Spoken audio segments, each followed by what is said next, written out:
Je suis la maman de Lia et de Maë, qui est le grand frère. Lia a 10 ans aujourd'hui. Elle est née, donc tout s'est bien passé. Vers ses 3 semaines de vie, on s'est aperçu qu'elle avait des petits sursauts, voilà. Elle a été hospitalisée en urgence à ce moment-là pour crise d'épilepsie.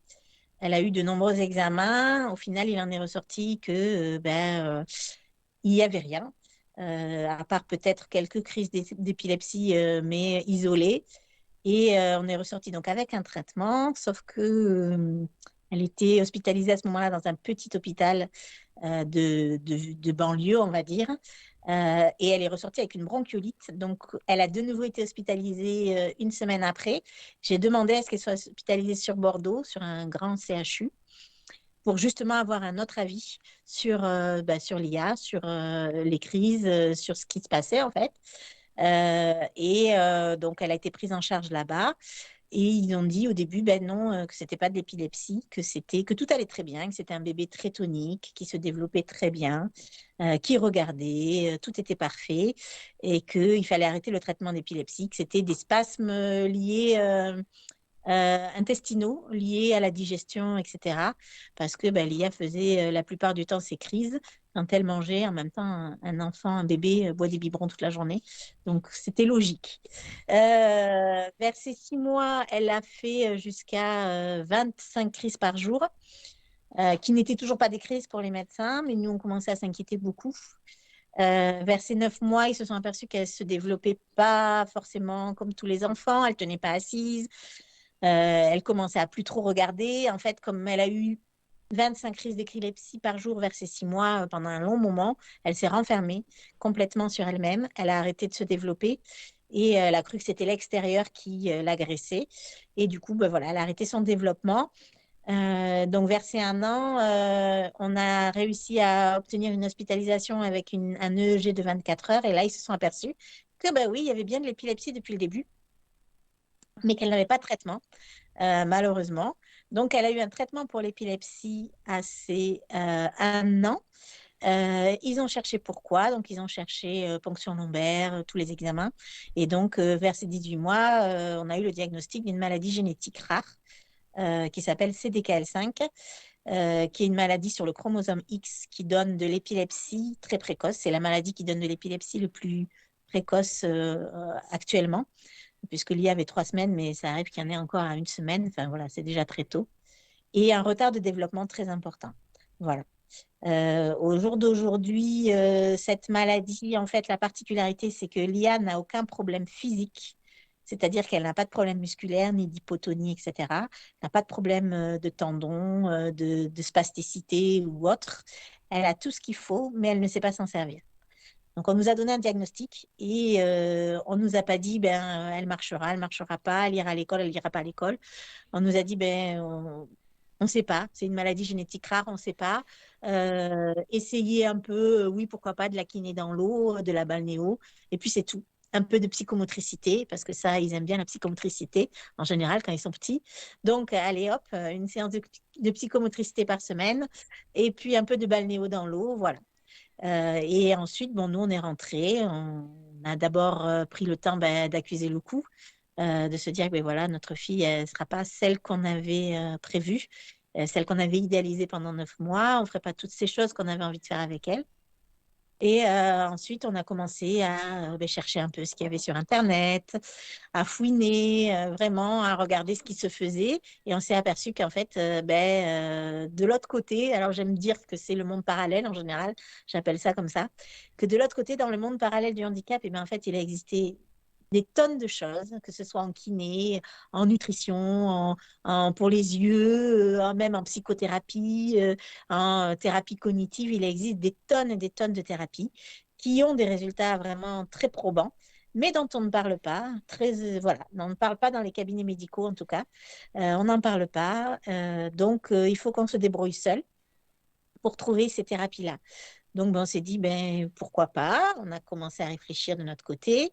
L'IA continue à grandir. Elle a eu 3 ans. Et pour ces 3 ans, on l'a emmenée, notre premier vraiment grand on va dire, notre première grande étape pour nous dans l'envie d'aider l'IA, ça a été la rencontre avec une kiné sur Toulouse qui fait une méthode. Alors, c'est pas de la neuroréhabilitation, mais c'est la méthode MEDEC, la méthode CME MEDEC, qui est aussi une méthode étrangère qui vient au départ d'Argentine, repris ensuite par le Canada. Donc, on a rencontré Océane là-bas à Toulouse. On s'est assis dans la salle, donc comme une salle de kiné avec un tapis.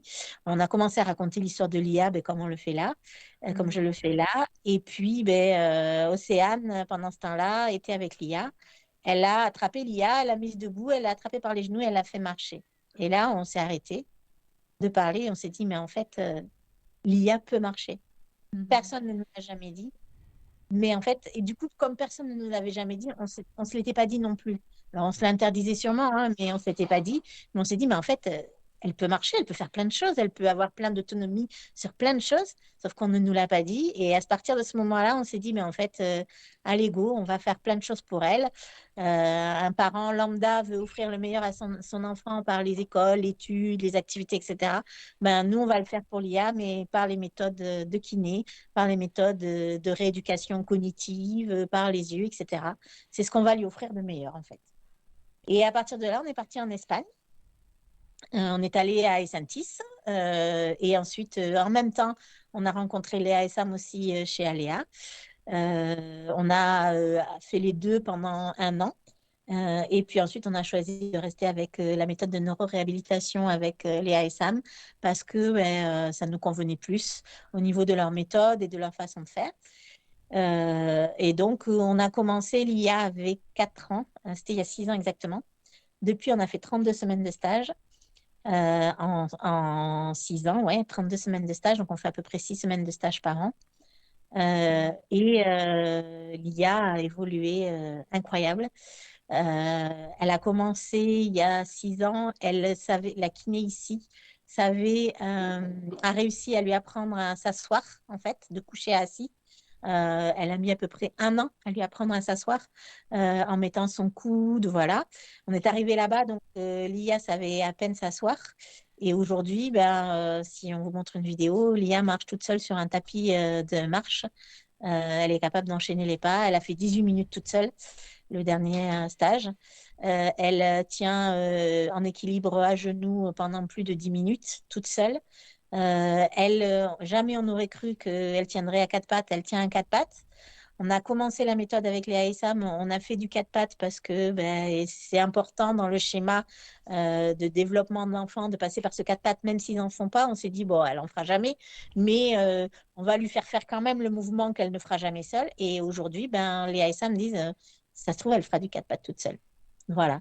Et le fait d'avoir entamé en fait ce processus-là a fait que ben, en France, on s'est dit, c'est bien les stages, 6 semaines de stage, mais pendant les stages, il ne faut pas rester sans rien faire, parce que sinon, ben, à chaque stage, on va y revenir. Léa et Sam vont prendre 1 ou 2 jours pour pouvoir tout revoir avec l'enfant et la remettre, on va dire, dans les conditions où ils l'ont laissé la dernière fois pour pouvoir repartir. Voilà. Donc, on s'est dit, ben, en France, il faut qu'on trouve un kiné qui puisse mettre en application ce que nous, on voit ailleurs. Donc, on a eu la chance bah, que l'IA soit suivie par une super kiné en France qui s'appelle Claire, qui au début suivait l'IA en balnéo quand l'IA avait 9 mois, qui ensuite a ouvert son cabinet, qui n'avait plus de balnéo, mais on lui a dit qu'on aurait voulu qu'elle la prenne en kiné au sol. Et donc, ben, Claire a fait d'abord les exercices de MEDEC avec Toulouse à Océane. Elle est venue rencontrer Océane à Toulouse. Elle a reproduit les exercices.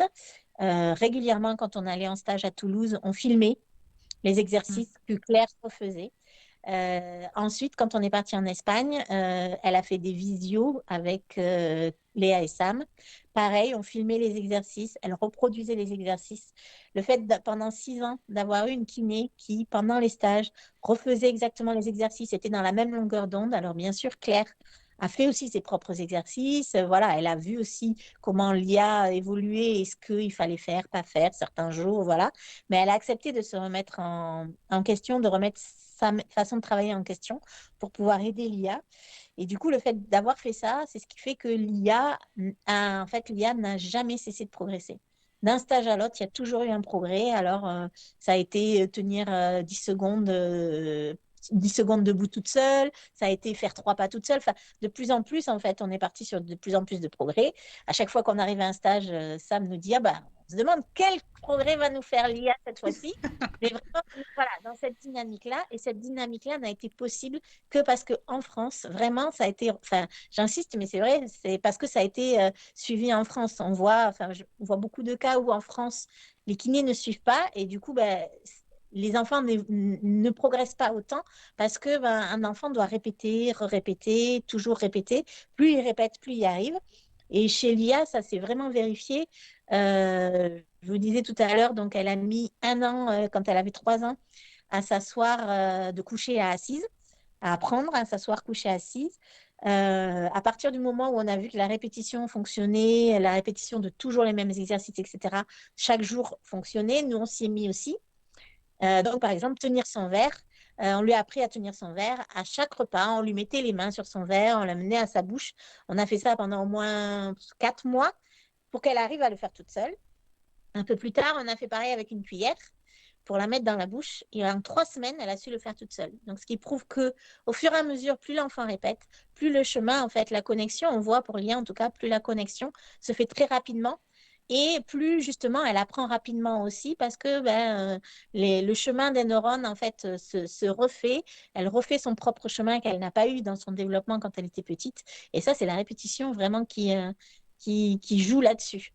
Donc voilà, le fait d'avoir une application qui pourrait faire que tout le monde refasse les mêmes exercices, la même chose, insiste sur cette répétition, alors en kiné, en neuroréhabilitation, en optométriste ou même pour la nutrition, que tout le monde soit sur la même longueur d'onde et fasse la même chose, c'est ce qui fait que l'enfant va, enfin moi j'en suis persuadée, c'est ce qui fait que l'enfant va progresser et va pouvoir continuer sa progression, même si il n'est pas en stage, même s'il n'a pas la chance de pouvoir y aller, parce que c'est un coût quand même. Donc, tout le monde n'a pas la chance, voilà, tout le monde déjà n'a pas le courage de monter une asso pour pouvoir réunir des fonds, pour pouvoir partir.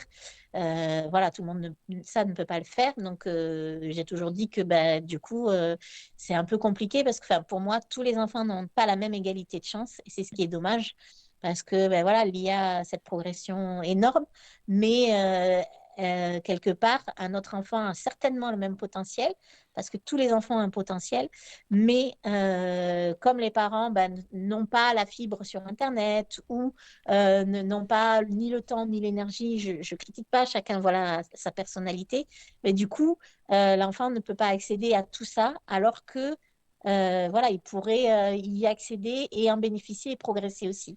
Voilà. Ça, enfin, je trouve que c'est important et c'est ce qui manque aujourd'hui en France, c'est cette façon de travailler, voilà, la répétition, le fait de répéter les mêmes exercices, que tout le monde soit en accord les uns avec les autres, que tout le monde prenne la même ligne. Alors, certains disent oui, mais la répétition, après, est-ce que ça ne crée pas des automatismes? En même temps, un enfant lambda, il répète combien de fois sa table de multiplication?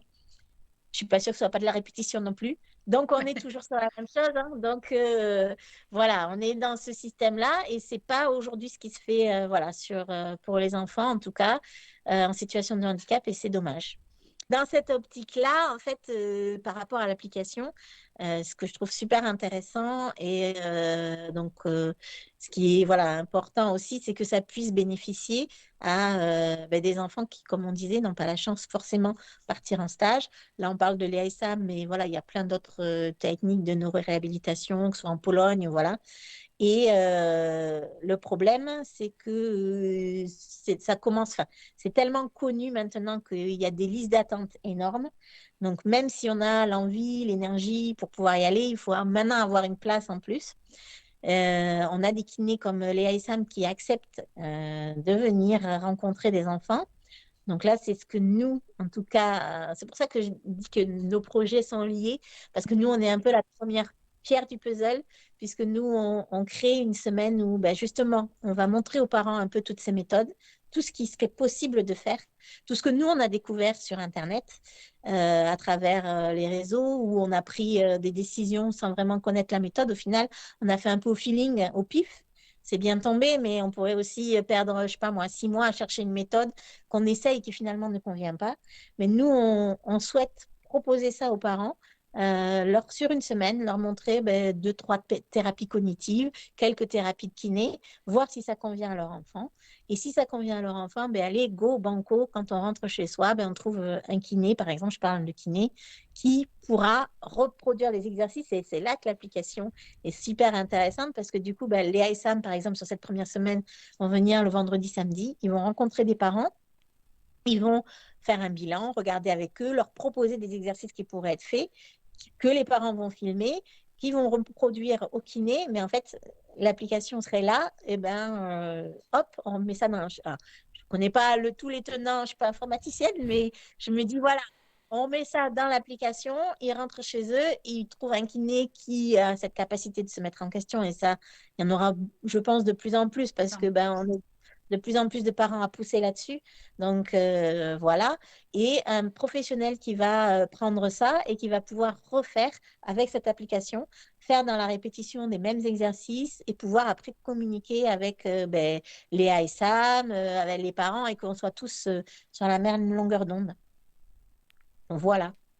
Super. J'ai beaucoup parlé. Super. Merci Non, beaucoup. c'est très bien. C'est super, Vanessa. Je sais pas, est-ce que tu veux reparler de tes deux associations, de Chouquette fait un rêve et Danser sous la pluie? Oui, Chouquette, quand c'est que vous l'avez créé, peut-être Chouquette fait un rêve?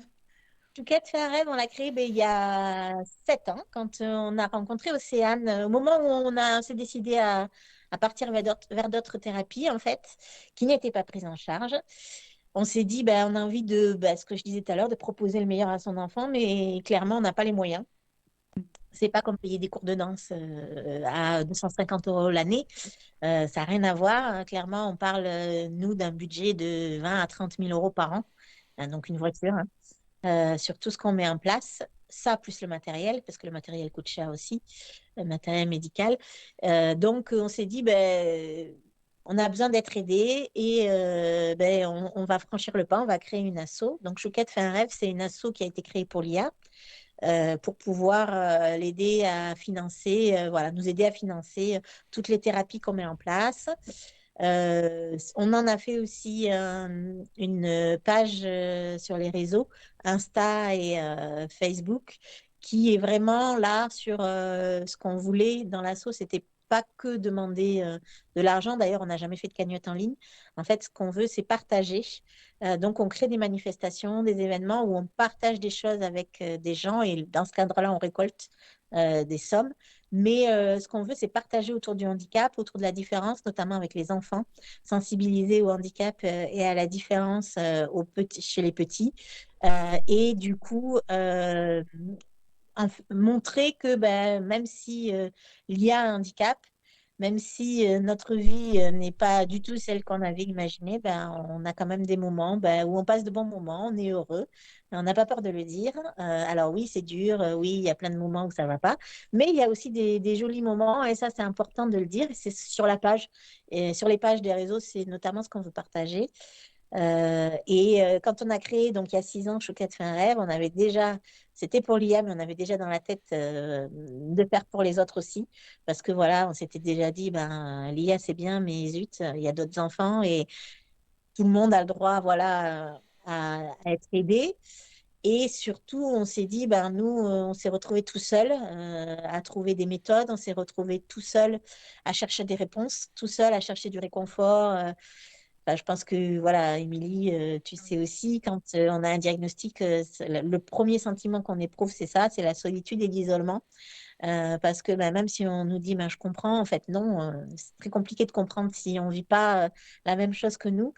On s'est dit, la finalité, ce sera de créer une asso qui aidera les familles avec des enfants en situation de handicap. Donc, c'est ce qu'on a fait l'année dernière. Ça s'appelle Danser sous la pluie parce que même sous la pluie, on peut danser, même sans parapluie, même sans bottes, même voilà, dans des montagnes, on peut arriver à faire des choses positives. Et c'est ce qu'on veut dire avec cet asso. Donc, c'est une asso là, nationale qui est proposé avec une adhésion donc, pour les familles extraordinaires. Donc, tout le monde est pris en charge, que ce soit l'enfant. Donc, comme je disais, pour l'enfant, c'est l'enfant en situation de handicap, c'est la découverte, comme je dis souvent, du champ des possibles. C'est-à-dire qu'il y a plein de possibilités, de potentiel dans chaque enfant. Il faut juste pouvoir gratter au bon endroit. Et à ce moment-là, voilà, il y a plein de choses qui peuvent être mises en place. Donc, ça, c'est pour l'enfant en situation de handicap. Et pour ses parents, c'est important aussi de découvrir ce champ des possibles, de partir sur du positif, des choses qui peuvent être faites. Et c'est aussi l'accompagnement des parents et de la fratrie, parce que c'est important, parce que ben, du coup, ça chamboule tout. Et donc, dans ces sous la pluie, ben, c'est prendre en charge les parents, prendre en charge la fratrie par le biais d'animations, d'activités adaptées. Voilà, il va y avoir trois axes. Le premier axe, ça va être des box, sous forme de box, qui vont être J'en envoyées aux ai reçu familles. une, c'est super. Voilà, donc il y en a une qui est partie pour les adhésions. Après, il y aura des box qui vont être créées où il y aura des activités, enfin, il y aura chaque jour une petite case, comme un calendrier de l'Avent, une petite case à ouvrir avec une activité, une petite surprise. Le but, c'est surtout de recentrer la famille autour de l'enfant, de se retrouver, de recréer des liens différents, de repartir sur du positif, de faire des choses en adéquation avec le handicap, mais positives en fait. Ça sera le but des box. Ensuite, on va avoir un autre axe qui est les activités à la journée et à la demi-journée. Alors ça, pour le moment, c'est pour les familles de la région bordelaise, puisqu'on est basé sur Bordeaux. Après, on a envie ben, que ça soit repris sur d'autres grandes villes.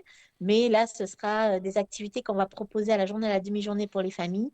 Là, le but, ça va être de proposer des activités que tout le monde fait, banales, mais que nous, on a du mal à faire parce que ben, il faudrait qu'on s'adapte tout le temps parce que ben, il faut adapter pour le fauteuil roulant, pour le déambulateur, il faut adapter pour ci, pour ça, pour les repas. Et là, en fait, nous, on va proposer ces activités, mais qui seront adaptées aux familles. Je prends un exemple, on va faire par exemple des après-midi mère-fille. Donc moi, je pourrais aller avec Lia dans son fauteuil roulant, dans un salon. Ou privatisé, où on va être prise en charge, elle et moi, pour vivre des choses très futiles de filles, mais qui font beaucoup de bien au moral, la coiffure, les ongles, mais partager quelque chose avec des bénévoles qui seront là, des éducateurs qui seront là pour faire que ce moment soit un joli moment et que tout soit adapté et que j'ai pas à me dire, ben, oh zut, comment je vais rentrer le fauteuil dans le salon, comment on va adapter pour que si jamais elle doit la coiffer, oh là là, ou alors elle va avoir peur. Non, tout ça, je ne me le dirai pas. Tout ça, ça sera déjà pensé avant, en fait. On va faire une grande chasse au trésor avec toutes les familles où tout le monde va participer, puisqu'il y aura des pictos, il y aura du langage des signes, enfin plein de choses pour que les enfants en situation de handicap participent aussi avec leur famille. Et la troisième axe, c'est les semaines. Donc, c'est ce que je disais tout à l'heure. Des semaines où on prend en charge les familles. Donc, ils arrivent le premier jour, ils posent leur valise et jusqu'au dernier jour, ils se laissent porter. Nous, on prend tout en charge. Le logement, ils sont accueillis dans une villa, tous. Il y a 6 familles, tous dans une villa avec plein de grands espaces, un extérieur aussi. Et nous, on prévoit tous les repas, les animations de soirée. Il y aura des soirées animées, des ateliers, il y aura du théâtre sur des mises en situation de lâcher prise, notamment pour les parents. Il y aura du yoga, il y aura de la découverte de thérapie pour les enfants en situation de handicap, donc les ASM qui vont venir, des thérapies cognitives, enfin voilà. Le but, c'est vraiment que les parents vivent une petite bulle pendant une semaine, qui trouvent ben, qui retrouvent un peu l'œil de nouveaux professionnels, qui retrouvent de quoi ben, repartir chez eux. Donc bientôt avec une application qui leur permettra de refaire les exercices. Et non, mais voilà, et que en fait le but c'est pas de les lâcher à la fin de la semaine, c'est vraiment qu'il y ait un suivi ensuite, notamment par rapport aux thérapies. Et c'est là que effectivement l'application est super intéressante aussi parce qu'elle permet ce suivi-là aussi. Donc c'est lié en fait, voilà. Oui, C'est le but de l'assaut qu'on vient de lancer. magnifique. Ouais, Arthur, Incroyable. ouais, ça te plaît, hein, je Bah t'avais dit, hein. oui.